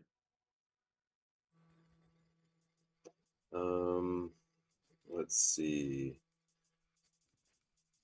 Uh, with this going on, did the Frycores sort of like scatter as well? Is the Finch like the main and only threat, or is it like kind of like a two-pronged thing?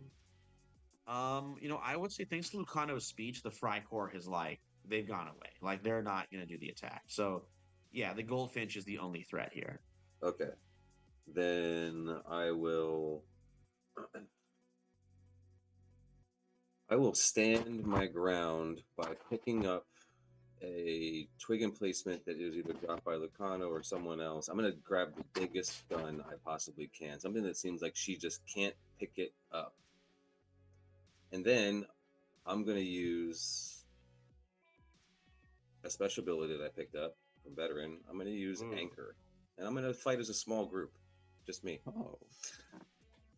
Wow, amazing. Okay, with this like great burst of adrenaline, you like grab a full on like twig emplacement, a turret from one of these armored cars, and just like wrench it up. All right, go ahead and roll. This could be shoots. No, it's actually not a roll thing. It's just an Anchor is it's a specialist move that I picked up from taking a veteran special ability. Okay, So you don't roll. You just for a scene you like fight as a small you spend it. group.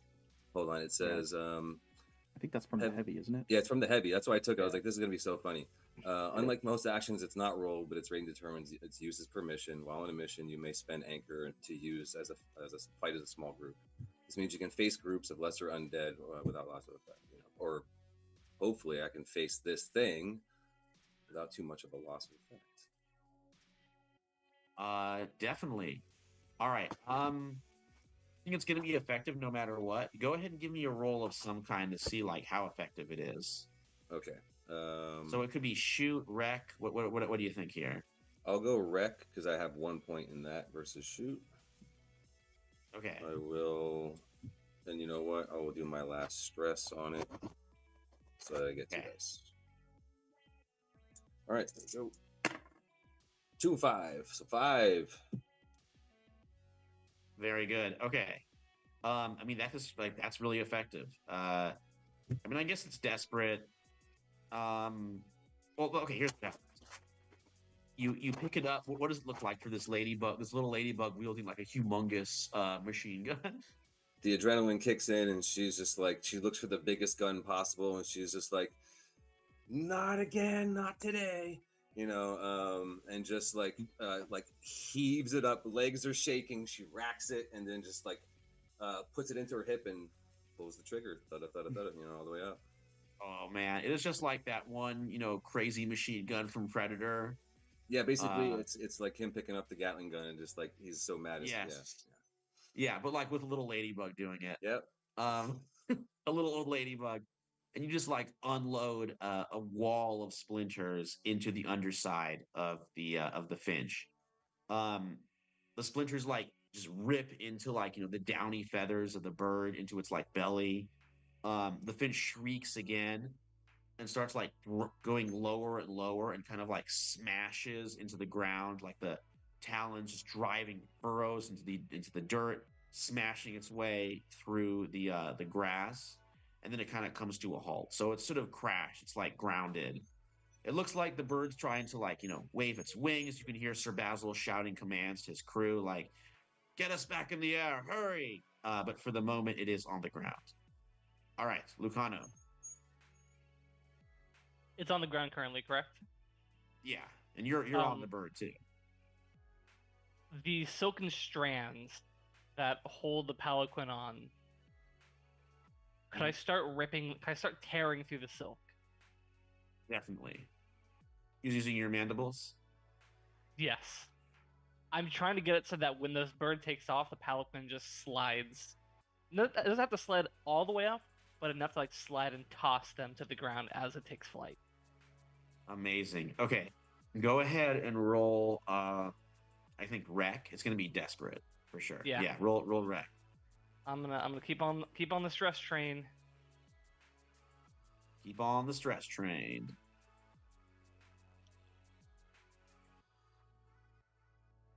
That is a 5. Ice is a 5. Yes. Wow. Mixed Okay. with a 1 and a 3. The good rolls, where are they? I don't know. They're gone. All right. I'm gonna say you do it like you shred a huge amount of silk, like your mandibles, including your sort of prosthetic one, is going like back and forth, and the silk is like tumbling everywhere, falling down. You manage to. I'm gonna put you in a very desperate spot. I think like you get a good amount of the silk off, and but as you're sort of you're so involved in it that like you don't really realize that you're moving up towards the top of the bird, and as you kind of like peek up there, the other slave ants there get you. There was like you're at 2 harm. Yes. All right, and I think you're not gonna be a 3 just yet. I think you're like about to be. Like you're like up there at the top. The slave ants have like spotted you. They notice you. You hear one of them shout to Sir Basil, like, "It's an army ant, sir." And Basil's like, "Sergeant Lucano, kill him!" And you just hear like all these splinter guns being aimed like right at you. All right, Flores. Yeah, I'm gonna try and shut him up. With You're gonna go for Sir Basil. yeah, I'm gonna shut him up for good. Okay, go for it. I think yeah, this is going to be my last use of aim, and as well as using some stress.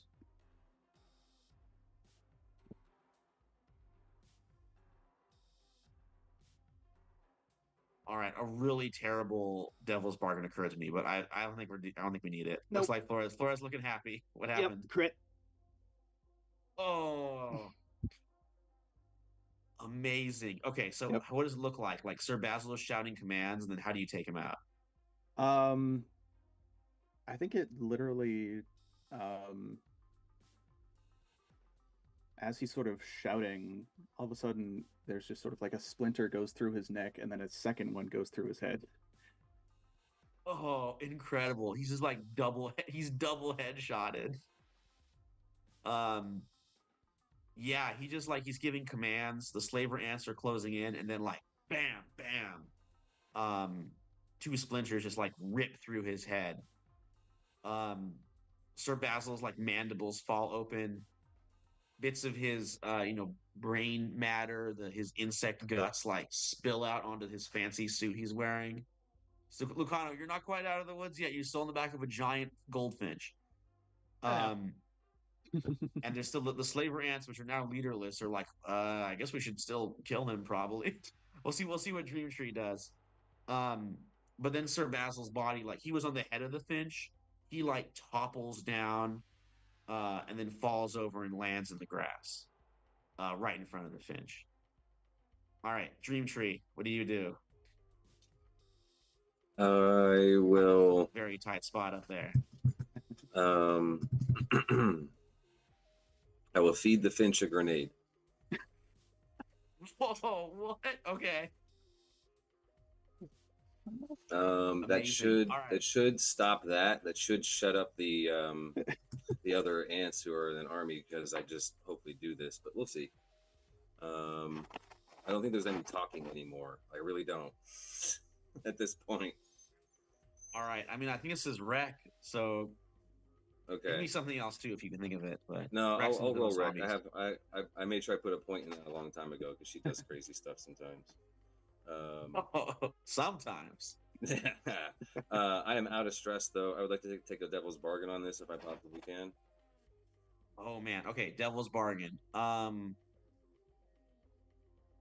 Man, the one of like you'll kill Lucano that just came to mind, but I'm not gonna do that. That's too devilish. I'm gonna I will say, not take that. yeah, I'm gonna say the bird will spit out the grenade and then it will try and eat you. Ooh, okay, all right. Trade one for one. Cool. All right, here we go. So I think he's gonna be eating me 3 and 1. So 3. Ugh. Okay. You hurl the grenade, it lands on the bird's tongue. The bird, like, the goldfinch, like, goes, "Bleh," and the grenade, like, falls out. It rolls away from you, so it does blow up. But then the goldfinch turns its eyes on you and Got starts sort of, like, kind of pattering a little bit closer as it's, like, flapping its wings. The, when it does flap its wings, the silk, like, cupola gets really messed up. So a bunch of those slaver ants kind of, they're still up there, but they sort of, like, fall in position a little bit. So, Lucano, you have a chance. What do you do? Bird's taking off, correct? No, the bird's still there, but it's definitely not under anybody's control anymore. So, like, Rosemary probably you Time's guys, dead, so it's just these guys, right? yeah. I'm gonna pull a grenade from my pocket, pull it and toss it, and then leap the other way. Ooh, okay. All right, go ahead and roll. I mean, this could be maneuver. This could be wreck. What are you thinking? Probably wreck. All right, still definitely in the desperate section. I will take a devil's bargain. Ooh. Okay. I think if it goes wrong, you're gonna definitely kill all these slaver ants. I think the bird will get you in its talons as it flies away after this. Okay. If I fail. Yeah. Okay. That is in fact a 6. A 1 and a 2, but a 6. Oh, wow. My They're dice are high trying to rolls. kill me. Right when you need them. All right, so in this amazing moment, the slaver ants are like, their leader is dead, but they're, kind of their orders are still in their head. They're raising their rifles. You like throw the grenade. What does it look like as you dive off of this bird? I'm just rolling down, thorax overhead, just down this sort of feathery expanse, this feathery hill, as I just sort of crash into the ground and roll with the explosion above. You roll down this feathery mountain, fall onto the grass. You're very badly hurt. The slaver ants are toast. Like the grenade just like blasts them to pieces. The finch just kind of like goes as it's a little bit annoyed as this kind of spark hits its back. Then it's taken enough damage. It's like, I don't want to eat these bugs. Besides, there's a dead one right in front of me. It reaches down and grabs Sir Basil, who like as the last bits of consciousness leave him, like as he's choking out and his brain is like sundered, but like it's still bugs can survive for a while with all kinds of damage. So like as his consciousness is leaving him, the finch reaches down, grabs him in its beak, chomps him apart and devours him, then spreads its wings and flies away. Ooh. So with that, the danger has passed. General Fromage and like all the other, veterans come over and like join you. They like help Lucano up. There's like some, medics there who are bringing medical supplies to all you guys. Yeah, I think like from his last shot, Flores is just like sort of sets down his rifle and is just sort of doing a rude gesture. It's like, good riddance to bad rubbish. A final insult to Sir Basil. So Fromage like approaches you guys. what do you guys say to him as like kind of all these other bugs are gathering around you?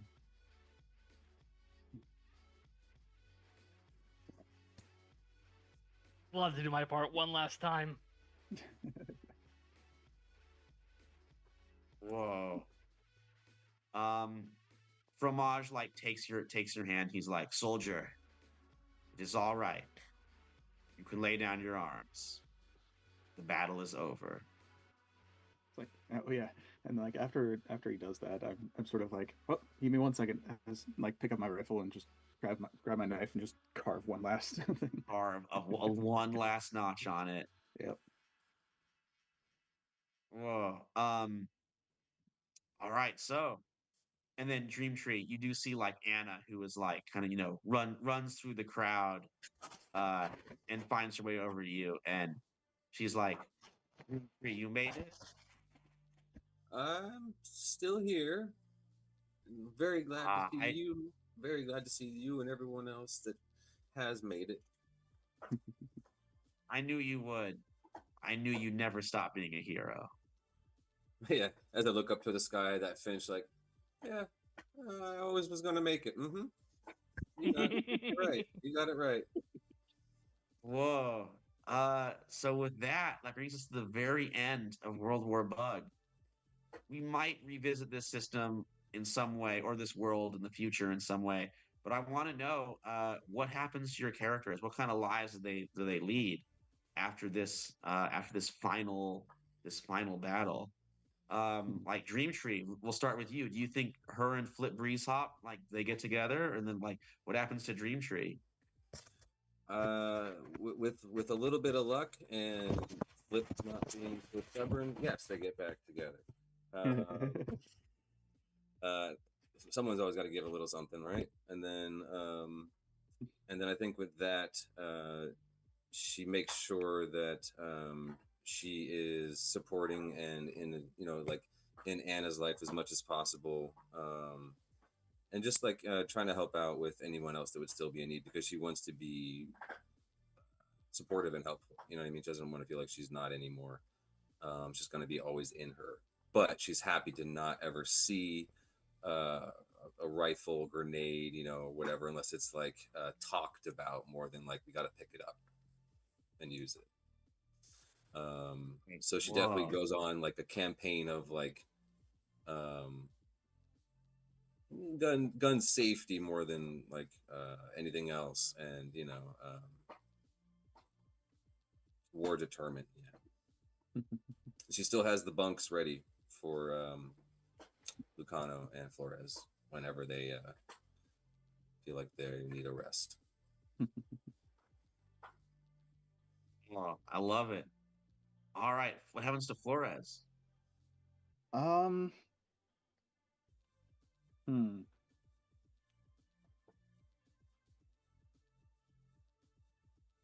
I want to say the legend of the elite sniper continues. Whoa, so he stays in the field. I think so, yeah. Yeah. He made it out fairly well out of this whole thing, and like I think eventually he probably like retires and becomes like an instructor, like a specialist instructor, like teaching the next generation of snipers. Right, yeah, like yeah, marksmanship school. Yeah. Super cool. Makes a lot of sense. Yeah. I think he might go into like Secret Service for a while. Like oh, for sure. Yeah. Before like, that more point. elite. Yeah. All right, awesome. And then how about Sergeant Lucano? I think Lucano decides to take his own advice, and he hangs up the banner. He hangs up the cause, and I think he's just gonna go into a quiet retirement. I think he just wants to live out his days in relative peace. Very good choice. I'm glad that some bugs put the war behind them, some do not. That is very cool. All right, so I want to thank all you guys for joining me. Big thanks to all the players. Um, big thanks to like everybody who's joined in, who's made World War Bug possible. Got to thank my sister, my sister-in-law, um, who created our wonderful theme song, who created this beautiful poster behind me, as well as played in some earlier episodes. Big thanks to Garrett, to Vincent, to Austin, all the other players who popped in, help make World War Bug go. Humongous thanks to Scooter for like this game. It was like I was at some point I was like, it's gonna be longer than the actual World War One. Um, with like delays and issues and all kinds of stuff. But Scooter was always there, providing that support to keep it going. So I'm glad we saw it through, and we got you to thank for that, Scooter. So thank you so much. Thanks, man. That means a lot. But it was like your guys' diligence, and again, like you were saying, all the guests that came through, and Dallas coming in for the finish, pretty solid, my dude. So I think that's where I was like, just keeping this thing going just for the fun of it, and to kind of be that beacon of, hey, you can just get together with your buddies, and even if you don't see each other in real life very often, because some of us do, some of us don't, if that makes sense. But some of us only see each other on here. Some of us see each other like once or twice a year outside of here, if that. So it's just one of those things of staying connected in real life, but you can always do this too.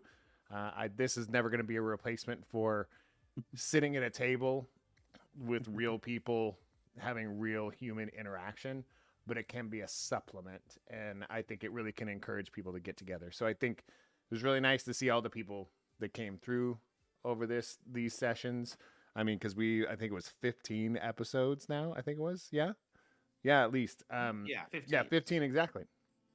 So really appreciate your brain and your diligence there, Michael. It means a lot to see your brain work and to encourage other people, because I feel like the stuff that you put out there in the world, you're encouraging other people. That was like, I know firsthand of at least 3 or 4 people that I know personally that are looking in to do some writing and that kind of stuff because of you. So just know that you're encouraging a lot of people to do some really cool stuff. So yeah, thank you so much for being here. Any last words from anybody else before we head out? You guys all solid? Yeah, all right. Pretty good. War is bad. Don't. If there's anything you can take from this, war is bad. The ones that are going on now in the real world need to end. No war. War bad. And always check. Please take that message away from this. I hope. And check the timer on your sprinklers. Okay. Yes, check your sprinklers. Always make sure to check the timer on the sprinklers. All right, guys, we're going to take a little bit like a break. We don't know how many weeks, but just pay attention to stuff. We'll be back with some other stories, and I'm pretty sure we're going to continue on Tuesdays. So until then, make sure to pull up a chair and make time to tabletop. We'll see y'all very, very soon.